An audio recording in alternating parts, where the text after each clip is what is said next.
na homme de Dieu.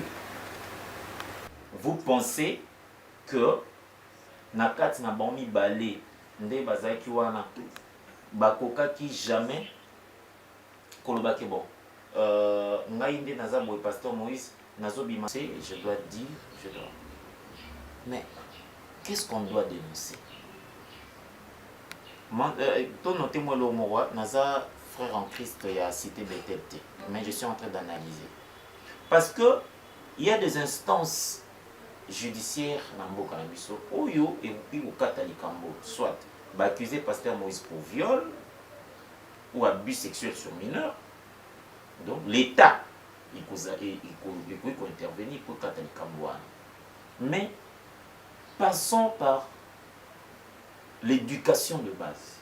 Bah parents il y a Eliane, maman Eliane, mademoiselle Eliane. Moi na bino a commis camarade il y a célèbre artiste lokola Moïse Mbiye. Moi na bino a commis camarade il y a célèbre homme de Dieu lokola Moïse Mbiye. Il y a deux facettes. Un pasteur célèbre et un artiste célèbre. Nous surtout et vendre pas mutumoko. Cela veut dire vie sociale il y a moi na bino mademoiselle Eliane et subit ça qui mon modification mon robot. Bah parents ba imba ba ke ba yeba kité.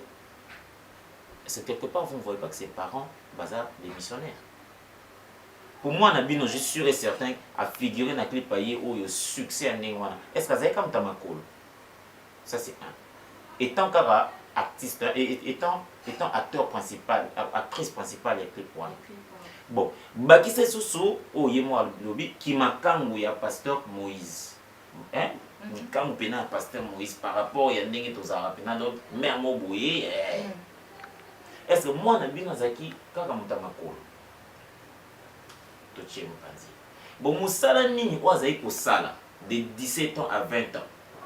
Oyo et rapporté là qui est pata, n'est-ce pas? Il y a 30 de vues. Moussani. Ben, on dit qu'elle-même, elle a dit qu'elle est une entrepreneuse. Entrepreneuse, il y a entrepreneur qui n'y. On peut juger par revenu par rapport à Mimi Kabea officiel. Tout sur la bien.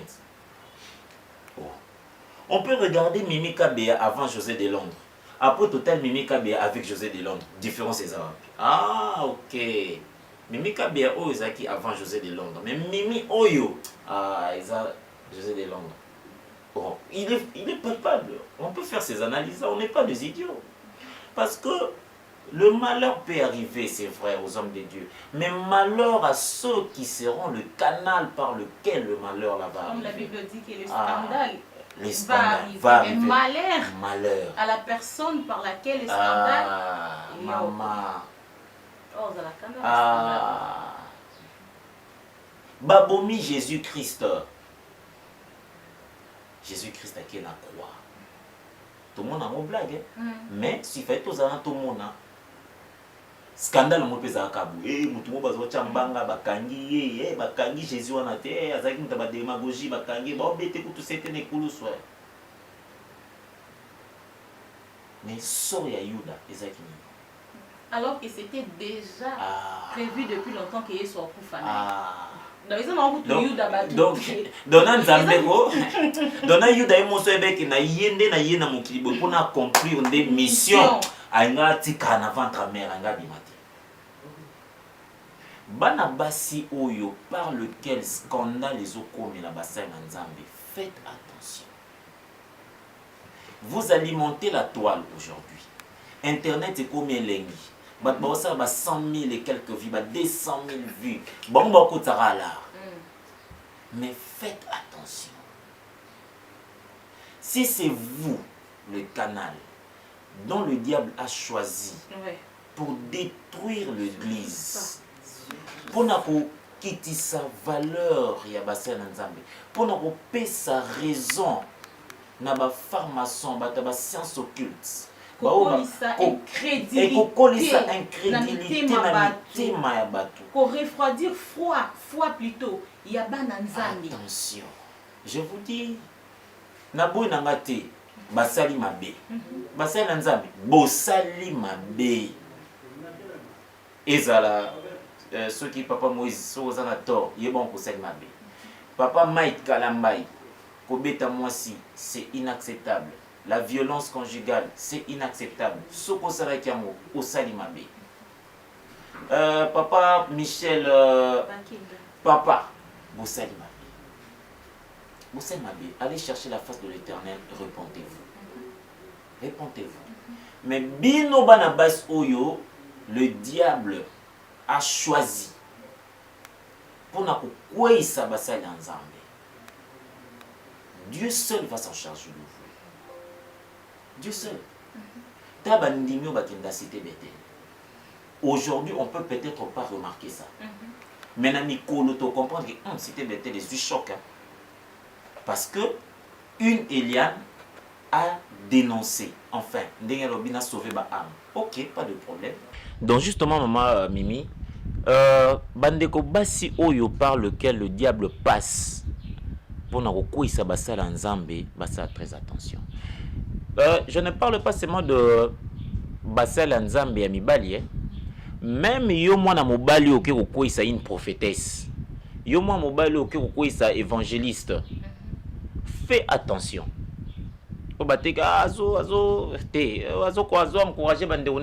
Non, on n'encourage pas la violence.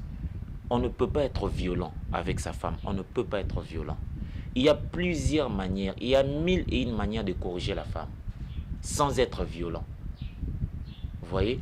Je n'encourage pas l'impudicité. Je n'encourage pas le sexisme incontrôlé.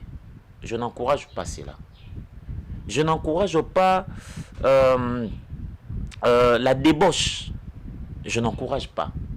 Surtout avec les hommes de Dieu, les serviteurs de Dieu. Peut-être que Nzambe a permettre à ce que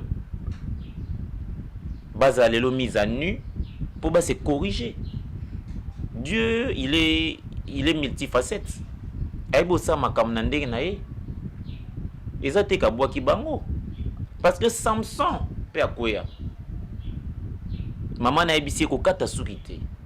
Mais il y a que pas Dalila à Seigneur. Bida le monde na bohe. Po venana tsila makasi kata nga suki. Donc Moïse Mbiye, pasteur Moïse Mbiye, frère Michel, tout ça. Baza batu ya libosote, ba serviteur de Dieu ya libosote na mokili o basi ba ko ici. Même Samson est tombé. Samson a koya ba fils ba yo kangal roi Yuma. Baza ebele dans la Bible ba ki ofui. David, l'homme selon le cœur de Dieu, a koya devant moi si.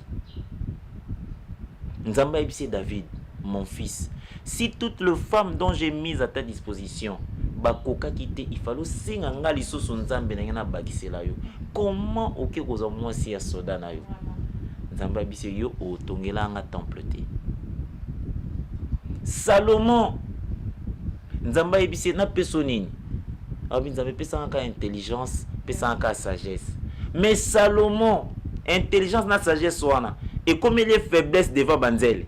Je te dis, basi ba craquer maël à Salomon, ba craquer intelligence à Salomon à tel point ba belé. Donc en fait, les prières à Salomon on dirait qui incomplète quoi. Il fallait Sanzambe, pesanga intelligence, pesanga sagesse, pesanga pe bouclier contre le femme, mais abosana qui bouclier contre le femme. Cela veut dire le pasteur Moïse Mbiye, frère Michel, papa Mike et les autres ne sont pas le seul serviteur de Dieu au devant la femme. Pour le réseau pour alimenter la toile, ce n'est que la femme et le sexe. C'est ça. Non, la femme kaka. Baba to libosote. Mais malheur na ba bazaba vecteur. Ba bazaba canal. Parce que Dieu a yebi alliance na ya salara banana ye. Le colasko yo, diable a travaillé yo pour que mon fils akwea. Nga c'est pelaming na Salomon. Est-ce que Dacosta s'il te plaît, est-ce que Isaka ka diable ou soit Isape bango moko par rapport à ma conduite na bango. Parce que Togoko le barani surtout diableté, il y a tant des hommes de Dieu au plus bas sali bas succès. Donc on fait ça même exemple. Papa pasteur à Toms Baza, papa Henri papa donc Henri papa Moulaja, donc tu bien papa Henri Moulaja, Bazali, papa Franck, Bazali. Donc il y a beaucoup de gens au pays. Basali pe bas succès même sur le plan musical. Lelo papa à Toms Aza pasteur. Lelo papa Henri papa pe Aza pasteur. Mais pourquoi on n'a jamais entendu parler de telles choses? Pour Nini, Ezara pas pasteur Moïse, Ezara pas frère Maï, frère Michel Bakenda Koutou, yé à côté Mikolo. Mais pourquoi Ezara pour Nabango? Si Koko ma niveau au est-ce que quelque part Ezara pour Basunki et le Seigneur a décidé il y a Nengeyo Tikoloba Awa. Il y a quoi étaler bango pour que bah se repentir bazonga nanzela parce qu'on ne peut pas dire que nyo sotaka diable bango pe baza bataliboso baza tenter na diable té. Mais pourquoi les hommes ne sont pas les autres plutôt bah tomber té et puis bango et puis tout pour s'en appéter papa bah quoi ipe yambala liboso té ndenge tuzuka ba témoignage sokeza bango ya solo et que donc et comme il c'est que comme il aura l'habitude ou une vie moro ya tombara parce que baza batu baza banzoto baza makila. Bon maman, qu'il n'y a pas de fumée sans feu. C'est vrai qu'il n'y a pas de fumée sans feu. On doit se le dire que la grâce est particulière. Ngai naza mwana ya fi la cité d'exaucement et pas ya papa Toms na Manadej. C'est vrai. Omoni, qu'est-ce que le péché en fait? Le péché, c'est tout ce que Dieu a interdit. Attendez tous mon pepe au bout. Si nous avons mimi nada costa, bozo mon pepe à ventilateur T. Ce qui biso tokeka aux pepe yo to péché. Omoni. Donc jour nous avons l'impudicité n'est plus un péché. Et le long on peut pécher. Le péché, c'est tout simplement ce que Dieu a interdit. Donc, je peux dire ça, Nad, qui on analyse moko humaine, il n'y a pas de fumée sans feu. Mais le péché est l'œuvre du diable. Même si et où tu peux un comportement y moko pasteur l'évangéliste Mike Kalambaito, pasteur Moïse Mbiye ou encore papa Michel, c'est que c'est le diable qui a pris possession de ses sentiments à ces moments-là. Où le diable a l'habitude par moment de prendre possession, il y a Bumotonaye. Voilà pourquoi il se laisse naba actuana. Au moni Nzambaobi, priez sans cesse. Afin que vous ne tombiez pas. Priez sans cesse. S'il te plaît, docteur, excuse-moi.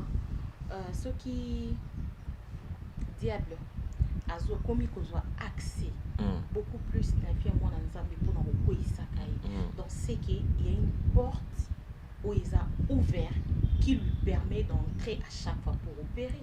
C'est ce que je dis. N'a pas si exemple à Wat. N'a pas si exemple à David. N'a pas si exemple à Salomon. N'a le béli Samson. Et l'incolobate que Nzambe Yona Nzambe Bopesani Mukongo non. Seulement que moi Nzambe Azara quotidiennement mis devant ba épreuve. Quotidiennement. Ozomona. Jour David a Koyaki, est-ce qu'alongwa ki moi Nzambe? Alongwa moi Nzambe te. Après ko sumuka, Nzamba considéré comme moi naye, l'homme selon mon cœur. Mais au moins devant épreuve wana David a Koyaki. Et quelle est cette épreuve là la femme? Ozomona. Donc ici je dirais que ces serviteurs de Dieu doivent, si tel est le cas, si vraiment Makambo toza ko analyser awa, ils a vrai, ils a ba fake news té, ils a ba mensonge té, monté de toutes pièces. Pour na cas pasteur Moïse Mbiye parce que jusque là ils a ba bilo ozo circuler sur la toile. Maintenant on va confronter maman Eliane té na pasteur Moïse Mbiye tout ba nenda za na tort, toi za na raison, to réellement ils a ki yango, to éviter.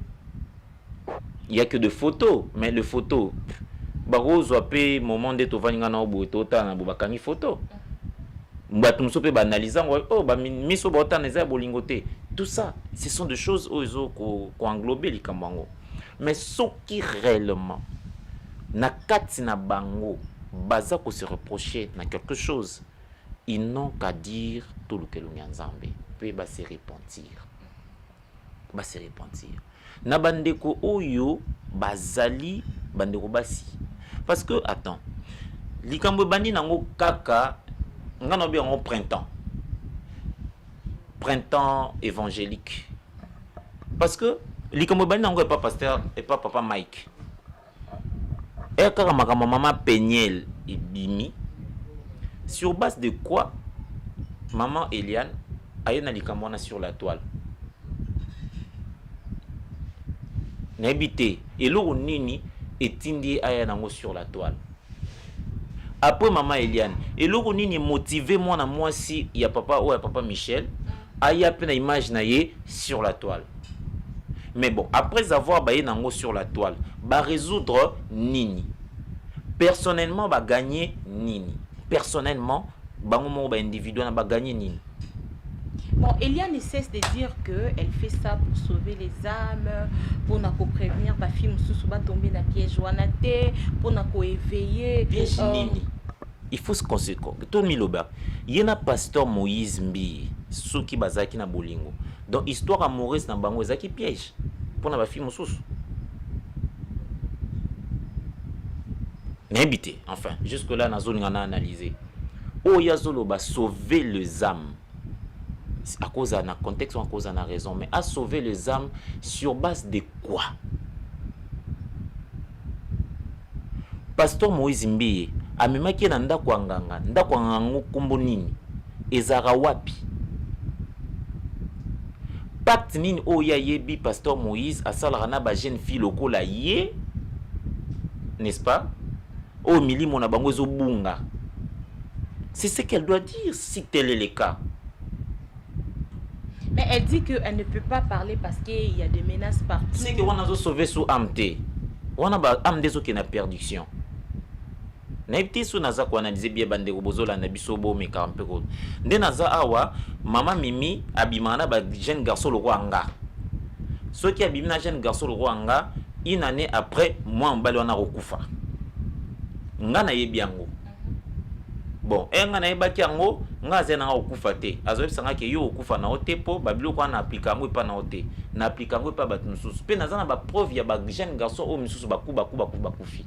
Mais 3 ans plus tard, 4 ans plus tard après relation ngo na bandi sentir que on dit na ina kufa. Ah, basara kop nan dokite aningali yanga moko, n'est-ce pas? So il a décidé na loba yango. Est-ce que na rosuka na point ya kolobaka ke en tout cas nga na lobi nazara mobali ya mama Mimi na lobi on ka pona sauver ba âme. Mais attendez. Na rose na relation amoureuse na mama Mimi, mais après âme ni yango eza sauver. Il faut na lobake ba jeune garçon lo ko nga boke baboya ko bimana mama Mimi te parce que ce qui a zui yo mwasi mobali na ye o ko finir par koku fa pose attendre sur na femme na mari de nuit.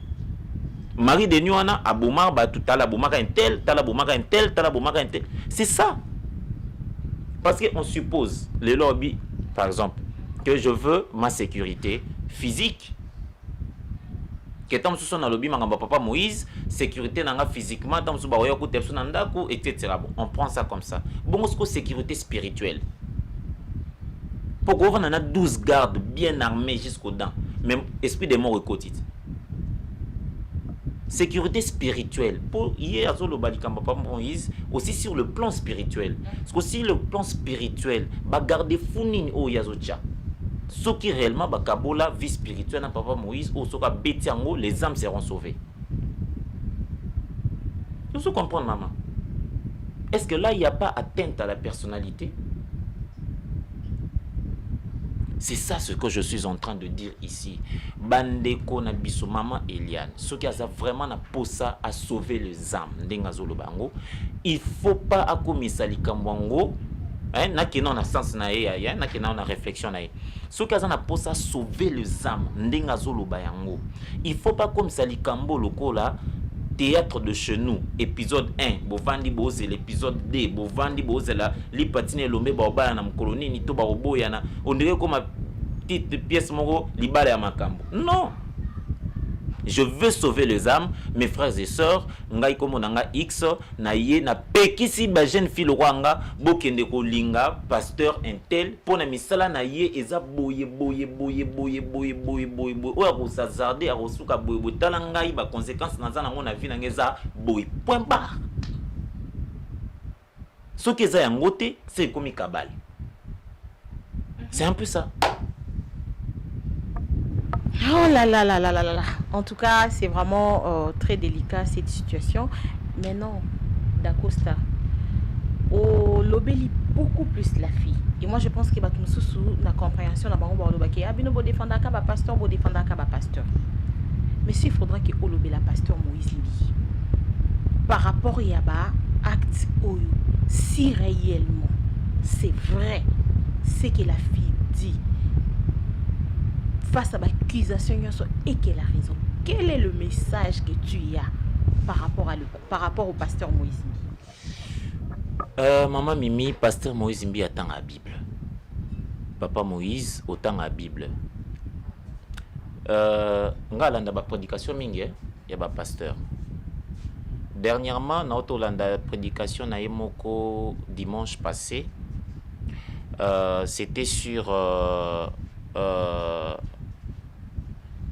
la victoire, hein, vaincre, quelque chose de comme ça. Il a dit, même Dieu est soumis à la loi du combat pour vaincre. Alors, la loi du combat pour vaincre Zanine, tu peux tomber 1000 fois et te relever, aussi 10 000 fois. Azonga na Bible, oyoye ate akabiso. Ata la base homme de Dieu oyo ba passé na ba situation oyo ye azanango lelo ako trouver ba solution oyo azozanga peut-être pozo kimia na loi na lobi au cas où eza vrai makambo ndeko na biso Elia nazoloba parce que bango baza ba modèle biso to mona nzambe te moni biso to mona nzambe te tout observe ka vie à Jésus-Christ à travers bango. Ah, en tout cas, ba pasteur bazaboya, en tout cas, ba pasteur bazaboya. Baza pour na biso modèle, il y a vie moko ya sanctification. Baza pe pour na biso ba modèle, il y a vie moko ya réussite.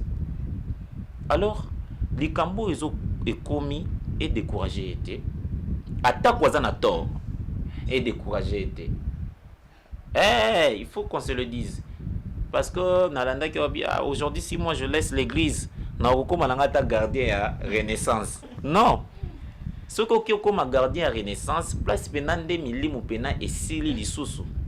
Parce que les gens doivent comprendre que aussi bien qu'aux hommes de Dieu, mais aux appels moutou, aux appels en conflit avec Dieu, mais aux en sens il y a humilité. C'est cette histoire, ils appellent prédication. Les gens diront ah.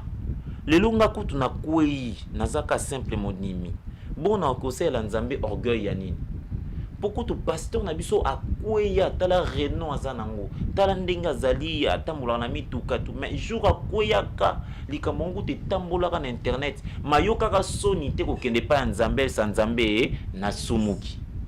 Donc c'est aussi une grande prédication likambo ezo lekana si réellement aza humble devant son Dieu à se rendre compte que j'ai péché, si, et vraiment, il y a vrai, à se rendre compte que je péché et que je dois rentrer auprès de mon père, Nasengaye, pardon.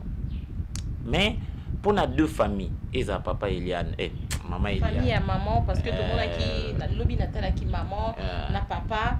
Na yemoko Eliane donc papa ça qui vraiment na internet bando puis un message mes parents baza qui ko déplorer kaka na comportement ya pasteur ba loberti ka moi na tranquille ba menace tout et puis anié te que makambo moi na zoloba isa faux parce que ayebi que makambo moi na zoloba isa vrai.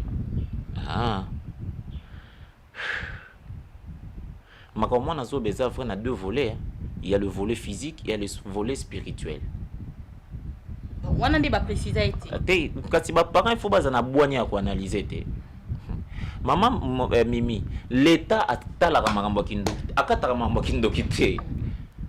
L'état katango te, eza place nga naza na moi crainte. Na ibité so bandeko ba Holanda biso ba comprendre. Papa d'accord. Nangina bongisa moi elo moko parce que nga natali ba émission ya Eliane Ebele makambo dans lo bana logo tona balabala te. Nanu na monité place hier à lobby que makambo ba pacte wana ndi bat bolo ba 50 enfants, pasteur Moïse a sacrifié en tout. La fille ne cesse de dire que Yé Azana Makambuka Kayakoloba, elle a vécu tellement de choses dans sa vie, boy. Oh, on a une parabole. Parce que même dans l'émission, on a Natala qui lobby, même dans les commentaires, tu verras que téléspectateurs, zoloba. Mais yo pe loba ka makambo malamoko zo baka na ba parabole tout naza mamna loba naza mambebele, j'ai vécu beaucoup de choses dans ma vie, mais quelles sont les choses que tu as vécues? Mais elo on a une loba sousou. Pour nazo soulever le côté spirituel. Paul lobby, je vais sauver les âmes. On ne palpe pas l'âme de quelqu'un. Moi, je peux sauver le corps de maman Mimi parce que mais ton âme, quand on veut sauver les âmes, là, on parle de la partie spirituelle, la partie invisible. C'est que ma kambo asana yango, et ça concerné milimo ya batu. C'est ça, maman Mimi. Parce qu'on ne peut pas juger histoire amoureuse. Il y a papa Moïse, maman Eliane. On ne peut pas juger ça. Pour Erbalinga na ki bisoto zala ki te. Makam na bango bazao kende ko sala yango et comme il est lo pour sapo et yinde di bango mais qui sait mukolo maman Eliane soka sala ba vidéo c'est qu'on est en train de dire là atinde la papa Moïse et ça ba sentiment na bombalé. Ce pe ba kabwani, ba mi kabwani la na malembe. Pourquoi boyo pesa biso ba broara na matoi? Mais c'est parce que bango mo mutu ba bimisi yango on biso pe to komi kolobelango. Kasi yango nande na lobit. Donc en bref, ce qui tozaka ko se limiter na histoire amoureuse na bango mibale, c'est que il y a à boire et à manger. Mais à vomir et yé et koti mambo spiritualité na kati. Bon, na lobi. Maman pasteur Moïse moi je suis fona balai. Aya on se retrouver que moi son ana bizali mabe. Il faut balayer kaka. Eh maman, tu es obligé de bala mutu te, to so la paix bien. Na ko linga Mimi, maman papa linga kiyo papa José. Bovanda kit, bovani ti comportement no le EBC, il faut na signer yo. A signer yo mat. Au départ, ils a qui comportement na yo, bozali sina yo ti et memi na nana nywana. Mais ce qui nous a lingio, oui, mais au bout du temps, nous allons comprendre que tu ne comprends pas ce que moi je suis. Est-ce que nous avons dit et comme une gamme? Et comme on ne peut pas tout condamner. Ce qui maman Eliane, Aza, je répète encore que Aza na makambo ekoki ko sauver les âmes, mais à imaginer depuis le bail que je vais sauver les âmes. Depuis jour on a tiré le haut, et c'est sur la âme et c'est perdre. Ils ont la bazam et perdre. Donc il fallait cracher le morceau. Malam Toeba que Eliane a koufi po aloba qui vérité. Ceux qui ba menacer yé, ba menace ne ba parents balobi. Mais bon ceux qui na poko alelo bazué. Au moins que vérité linga loba na po ba ameza sauver alors le bango sauter. Demain ne nous appartient pas. Osons mon maman. Donc ba parents ya maman Eliane. En tout cas, bon, mais qu'à orienter moi na bien. Bon, mais qu'à orienter moi na bien. Moi na, papa Moïse a yebi makam moi na zoloba. Et ça sur deux plans, deux volets. Il y a Liboso, Azwaka na âge à 17 ans. Là, c'est, on peut vérifier ça et tout le reste. Mais na likam o il y a les âmes. Pour pasteur Moïse Akoba, bon, ok, nandimi kasi na viola qui, c'est ceux qui na vivra na yé, abus sexuel et tout ça, nandimi, il faut avouer ta moitié pardonner. J'ai des dommages combien pour na forfait nangal? Qu'est-ce que je dois faire? Kasi pour on a déjà bango pe balobi a tinda bavocat. Ba parents ya Eliane babi pasteur Moïse zo tinda bavocat pa na maman pour ba négocier na ba mbongo tout mais bango balingi mbongo te parce que baza ko se soucier beaucoup plus na sécurité à moi. Maman, au moins jusqu'au place au moins biso ba congolais tozwa likambo to yambia mobimba sans pour autant to mekano ko panza to décortiquer.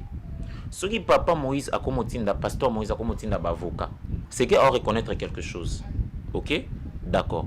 A commis koloba o ba juriste balobaka vaut mieux un mauvais procès, quelque chose comme ça. Vaut mieux un mauvais procès. En fait, malamu kututo to soukana l'amiable que to katalika mangona un arrangement à l'amiable qu'un bon procès. On dirait ça bon.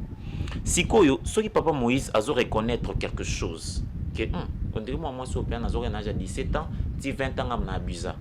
To nazo ki na âge na conscience té. OK. Natinda ba avocat to ko solo là. To bongisa, to boma moto. Ça va? Siko sécurité nini o su bango bazoluka pona mwana. Parce que tout peut passer na mukandati. Papa awa yoye awa po bongisa na likambu na période moko ya 10 ans. Soki likambu boy et combien de mois na biso ya na mutuna. Ce mois na biso ba assassiné na mutuna yo. Ce mois na biso azui likambu na mutuna yo. Ba négocier ngoti. Pour communiquer en sécurité. C'est faisable. Parce que tu continues à lire au tuapi. Continue à lire au tuapi. Parce que la vie stresse. Je fais émission mon sur. Je vu la fille là. Elle est mal à l'aise. Étant bas parent, ça surtout pour appeler ça moi bon kimia. OK. Aussi il y a d'autres choses dans Kati. Mais c'est le temps. C'est le temps. Nazo bandela. Sécurité au bon bazo beza sécurité ni physique. Pour sécurité spirituelle quand ça même tasala. Il faut bâtir des garde-fous partout. Et là, la seule chose qu'on doit retenir, maman Mimi, on ne peut pas régler nos conflits sur la toile. Bato bazo zo mbongo, eza na ka ba journaliste ba yo tendre ba micro, ba gagner l'art. Qu'est-ce qui revient à la famille? Même si papa Moïse devait dédommager maman Eliane, est-ce qu'il fallait les canaux internet? Maintenant, après 20 ans, papa Moïse, la vie continue. C'est quoi la vie à moi sur qui n'a que 20 ans? Donc, mes parents, se substituer na place ya maman Eliane, pe ba meka ko charge na bango étant ba parents. Et ça bien mini. OK, tokomi vraiment na suka ya émission na biso. Ce qui Eliane a reçoit chance à autant la émission autopi ba parents topi membre moko ya famille ya Eliane a reçoit chance à autant la émission ils vont comprendre makambo oyo papa Dako alobi na bango. Donc la vie est long. Eliane aux anan moi muke, tu as encore 20 ans. Dans 20 ans aux anan. Donc tu as toute une vie devant toi. Mes parents baye bandini on doit ma responsabilité puis pour nous protéger moi parce que là na niveau to komi eza sous protection té eza d'abord co-exposer moi na par rapport ya makamia surtout les ça Mimi faut se le dire ba parents na ba banda ko exposer moi na bon depuis kala en tout cas ba bande ko ba permettre nga nazala vraiment nazala un peu intransigeant envers ba parents ba banda ko exposer moi na bon depuis kala. Ceux qui bazaki ba parents responsables balinga qui va comprendre ce qui s'est passé si ils ont réellement bongo entre moi na bango Eliane et le pasteur Moïse Mbiye. Mais il paraît que Eliane azaki fiancé ya pasteur Moïse Mbiye ba parents ya Eliane bazaki au courant ya nini. Bon ceux qui na habité loi ezandeni parce que nga naza législateur té. Mais ceux qui ba parents bazaki conscients qui ont il y a moi na bon qui n'avait que 17 ans d'âge na célèbre le quoi pasteur Moïse Mbiye bazaki conscient nango. Aujourd'hui pourquoi ils font trop de bruit? Parce que eux baza conscient dans relation amoureuse ou ça entre pasteur na moi na bango c'est que bandima qui tout ce qui en découle. C'est que bandima tout ce qui en découle. J'imagine que Moïse Mbiye venait chez eux par exemple. J'imagine que moi na bango azaita mzuko zo bandeko na eto ba cousine ba qui n'est pas Moïse parce que pe na moi piscine après culte ba ceux azaki fiancé. J'imagine que moi na bango zo ki olambela pasteur Moïse.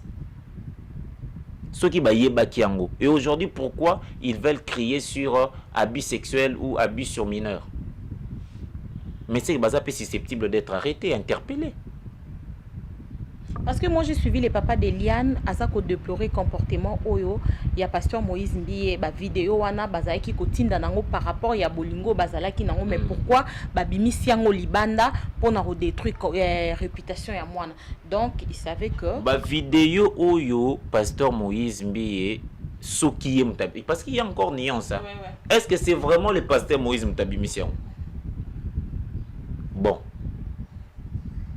Tout ce qu'on a entre parenthèses. Parce que hier, il y a un pasteur Moïse. Bon, Mouto a publié un wapi. Donc, ils ont inclus. Tout ce qu'on a bon. Mais bon. Bah, vidéo, wana. Mais et juste après, tweet. Il y a moi en avant. Et juste après, message à moi en avant Instagram. Hein, parce que hier, moi, j'ai eu à parler avec. Je salue Thierry Mombaya. Ma vidéo il y a pasteur Moïse et soi-disant il y a pasteur Moïse et il y a kaka kosa la défense to eza réponse na oyo mwana bango a traité donc ce qui mwana bango alobaki teke nde naza awa ngai pe pasteur Moïse a abusé nanga mais tolinga ki to koma place toza lelo te entre bon balé soko beti li kofi s'attendre qu'une force est accompagné toujours d'une force rétro. Mais est-ce que pasteur Moïse, en tant que serviteur de Dieu, si réellement il était obligé de répondre? Pourquoi la faute, elle est partagée. Maman Mimi. La faute, elle est partagée. Na toute une question, repentance, il y a sur le comment ça va internet. Donc, la seule manière pour nous régler le problème, c'est Internet. Maman Eliane pouvait, ce qu'ils ont aller voir avec ses parents, à qui au moins pasteur Moïse Mbi, avec aussi ses parents, vandi bango nyon surtout ensemble, le linge sale c'est lave en famille. Alors bien en tout cas papa maman na lingi relation angai na mwana bino esuka awa. Parce que tala et je suis devant mon Dieu. Ma conscience me reproche. Je ne peux plus continuer. Oyo ya sala na vie na nga mabe. To oyo ya sala na vie ya batu mususu ya mabe. Seul Nzambe mutakoji a rejuger. Mais ngai na boyi ko continuer ko participer na crime wana dans na kati yango. Pourquoi aussi sango entre bango? Biso tenge to sala. Tenge ko to ebate. Surtout que pasteur Moïse Mbi yango fiancé na yepe to ebagate. To yebagate. To yebagate. To tikala ka ko yeba bande ko bo excuser ezaki en direct. Voilà. Donc ba to tikala ko yebate fiancé ya pasteur Moïse. To tikala ko yebate. To yebika ka yesi ko yo ndenge awa makambo yinde komi ezaki nde mama Eliane tout ça. Donc maman Mimi batu faux bat surtout nous les Congolais. Na ebité on dirait mondele a piégé biso sur internet. Surtout nous les Congolais, il faut tout arrêter ko bebana ko régler ba problème na biso na internet. Na biso ba comédien. Bo soni kala mama Mimi a émission. On gagne quoi? On gagne quoi? Likamboze nango ya Mike Kalamba ina mama Peniel mutache bango moto ndeko na biso mamulopo. OK. Et kaka isali buzz. On dirait ba chubie lokomoko aimba mo wa pasteur Moïse pas bimi. Yemo pasteur Moïse alobi oh mais comment quand on parle de Mike Kalamba on doit d'office parler de Moïse Mbi. Donc na habité yemo azomi tuna oh qu'est-ce qui s'est passé dans la tête de Liane? Ce qui réellement basé moi sans mobile mais qu'est-ce qui s'est passé? Ozo mona maman. Donc ba parents so babani ko regretter na vidéo c'est que base la conscience que moi na bango mutabande par donner le premier coup et le pasteur c'est oublié qui suis-je alobi à église comme en danger ou à personnalité en danger ou aller ceux qui pèsent qui yango pe ceux pe abi bon na ilo on est moko atumba et comme guerre mais le tout premier coup c'était est donné par leur fille et ce n'est pas bien. Le linge sale c'est lave en famille. Nous sommes africains. Baota la ngona pièce zo bimakala mingité awa mbuma ya mabe. Nalobeli makamboyo. Nous sommes africains. On ne peut pas emprunter ba comportement tosomona ya ba paya. Nous sommes africains. Tovandi salamikolo tolobeli kambu. Nous sommes africains. Arrêtons avec ces comportements. Bandeko basi. Arrêtons avec ces comportements. Faut même comment l'acte sexuel ça a deux personnes. Aujourd'hui réflexe il y a au film on non comprendre le on maman acte sexuel batumi balé bazo ça plaisir na bango yo aujourd'hui réflexe non habité aujourd'hui pendant zo filmer parce que côté on a photo lo bana bandeko basi na bandeko bandeko basi na bandeko parce que ça mibali pe muso ba publier ba fille ouais eza pina bandeko basi so ngana image elo na luka maile na ngeserneza acte sexuel batuse bazo sangana bazalaka concentré ne loko bomba osala so ikako badi ko kansata nyongwa mapa omona muninga o comprendre que on dit que c'est sous terre ce qu'on dit nini yo o kopi pe na téléphone o koti pe na option vidéo pour mon film.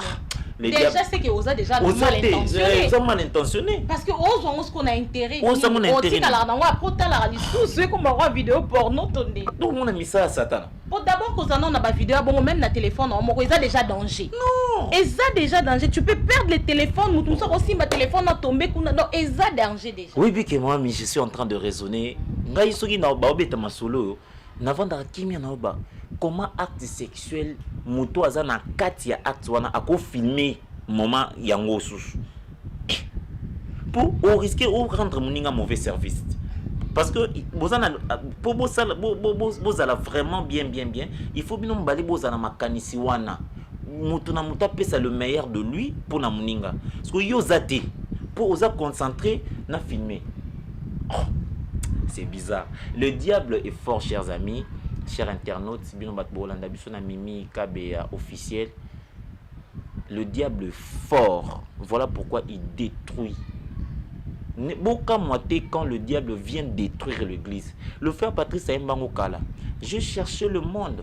Je l'ai trouvé dans l'église. Je l'ai trouvé dans l'église. Bobeti Samabakouté. Chrétien. Boboaka Kondimati. C'est normal que le diable vienne nous chercher dans nos églises, vienne combattre nos pasteurs, nos sœurs en Christ. Parce que sœur Eliane, avant conflit na oyo na pasteur Moïse, je suppose que tu as rappelé à moi moto. Viens viens yako sangana biso na cité Bethel. Est-ce que acte wana za sala Satan azo sepa nango? Azo sepa nango te. Donc ne comprenez que le diable est à l'œuvre. Il ne veut pas aller en enfer tout seul. Il veut se faire accompagner par les âmes de l'Éternel. Alors saisissons Dieu, tout simbaye makasi, makambo ezolekana. Eza nangoka avant eko isakondima na bisote. Eza la pona baye, ba sepe na musique ya mama ya papa Mike Kalambai. Baye ba sepe na musique ya papa Michel. Baye ba sepe na musique ya papa Moïse pe bakenda na cité Bethel. Tocha bango na prière. Bango na bandeko basi oyo baza na bango en conflit pour que le corps du Christ est retrouvé Kimiama. Komina suka ya émission na biso ndeto lobaki oyezaki deuxième partie ya émission na biso donc binomo botala qui déjà première partie et puis deuxième partie parce que émission tout ça là on a deux parties donc autokomi vraiment na suka deux parties na biso ya mutu ya tokangi to sambela to bondela pona basala nzambe to bondela pe pona bandeko na biso parce que le diable cherche comment détruire l'église parce qu'il sait que hier au Kendeka en enfer. Donc il finira en enfer. Maintenant il cherche des personnes au bako accompagner. Voilà pourquoi tout comme qu'on normalise ma mbebele tout talent sur le plan physique alors que na simanango moiniazali. Vraiment que le Seigneur nous bénisse, que le Seigneur te bénisse mon frère. Apambola pe bandeko nyo surtout au bazolanda émission on a Mimi KBA officiel surtout toujours rappeler bino kakabo s'abonner massivement bino mutubo sengaki dakosta bozui dakosta et boye ba que oeza émission ya liboso ya mibalete donc beaucoup des analyses to sala rango ensemble biso na frère na biso dakosta parce que bino mutubo sengaki par rapport ya intellectuel capacité intellectuelle plutôt au Nzambe apesaye ezangolo. Un grand merci na batunyo surtout au balingara biso ba congolais nyonso ba diaspora nyonso tout un grand merci na yo mutozaki derrière la caméra. Oui, balimbi biso déjà. balimbisi biso bandeko donc tosengai bango balimbisa biso na acte na biso tosalaki so lokola elezaki bango vraiment tosengai bango balimbisa biso e baza bandeko na biso balinga biso mingi biso pe tolinga bango mingi mimi balimbisa toya tosala analyse yango parce que on ne peut pas seulement changer pour une journée, mais on doit changer pour toute la communauté, pour nos enfants aussi. Les kambango nga na ngai kolobango avant te, na ngai kolobango après, surtout pour na ba journaliste et internet. Na obi bino nyonso te. Mais mingi na kati na bango, ils ont ramassé le micro dans la rue. Donc c'est que wana vraiment to bombiango papa to revendre la ngo vraiment lisusu poto sala nini nango donc il faut ba confiant entre ba comédien na ba diaspora. Un grand merci à toi qui était derrière la caméra, Jansmer, donc moi on a Koli, il n'est pas commis que Simba caméra. Un grand merci à toi, là je vois Koé Michel et Bioko, là je vois mon bébé que j'aime beaucoup, Sœur Ennemi, elle est juste là en face de moi.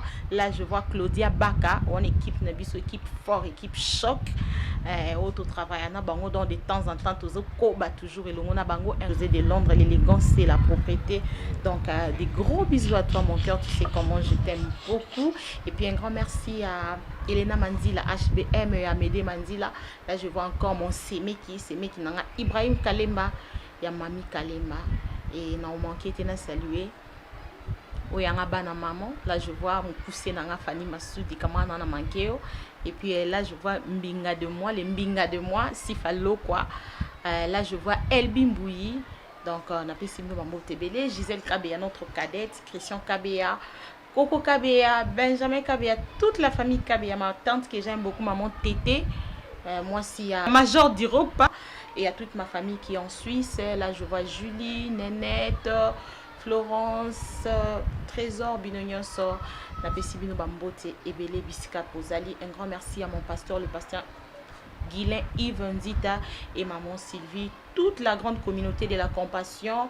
Et là je vois aussi ma famille Babi base ba maman sociale nyonso na pesibino bambote. Merci beaucoup, à la prochaine.